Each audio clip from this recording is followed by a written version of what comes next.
Welcome to Zisodel TV. Kindly subscribe, share, and like for latest updates and news. Welcome to Zisodel. Right from the time I was a member of Jonathan's economic management team, I have consistently maintained that we need to remove subsidy, because for me it's organized crime. People were just stealing the resources of the country, and that crime has to stop.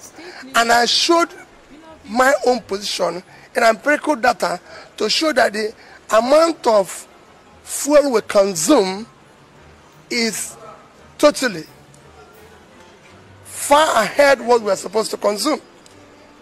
I showed it in data, comparing with countries like Pakistan, and it's very clear. So I maintained about its removal. And throughout my campaign, go and read my manifesto, I maintained about its removal. If you have a toothache and you go to a dentist, there's a difference between removing your tooth by applying anesthesia, which will alleviate your pain, and just pulling it out. The difference is that I believe it should be removed with conditions, and that condition has to be applied.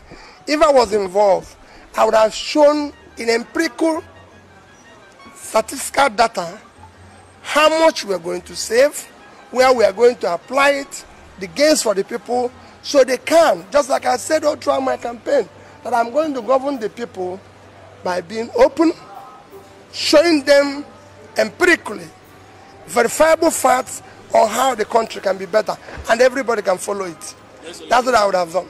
That's why I said I would have go and read my data. I said I'll bring back everything, fiscal viability. There's things you need to do. There's things you need to show. Even when Jonathan was removed it,